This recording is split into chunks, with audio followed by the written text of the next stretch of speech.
Welcome to EnviroTube. This week we're going to look at the technique called eduction.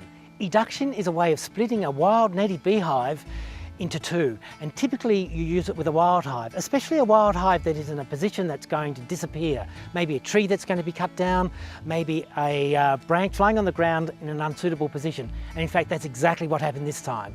We had the hive in a spot, it had to be moved. We thought, well, why not move it and do an eduction at the same time?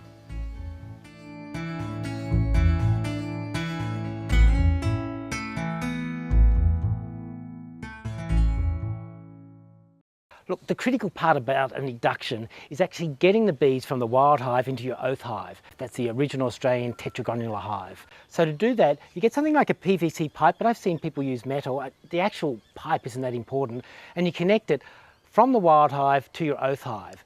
So what I need to do is, with this oath hive, get this like this.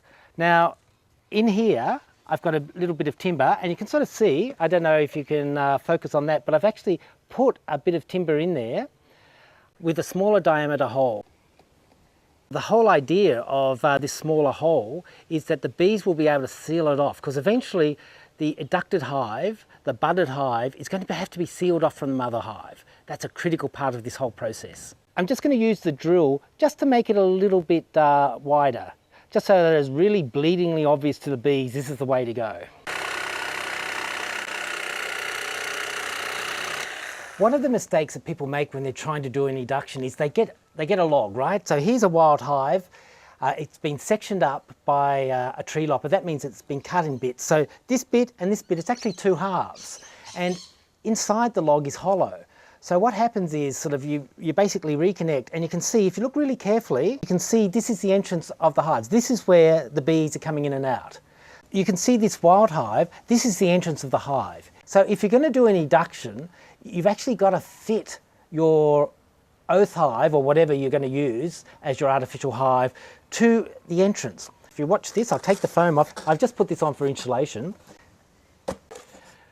So this is the mistake people make. Because the log's hollow, they've actually put an oath hive over the hollow, thinking that the bees are going to go in there, and then you can sort of see there's an entrance there that potentially they would just start using this as a second hive, start flying in and out. That's not what happens. The bees have still got their entrance. They're flying in and out like crazy. The bees here, they're going to use this oath hive as honey storage, as food storage.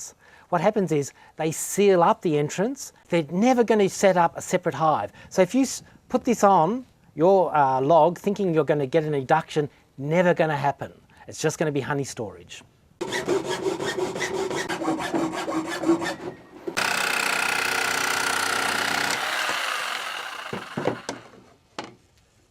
Good. Look, thanks for watching this EnviroTube. There's so much information, we can't squeeze it into one video. You're going to have to watch part 2 to see how it finished.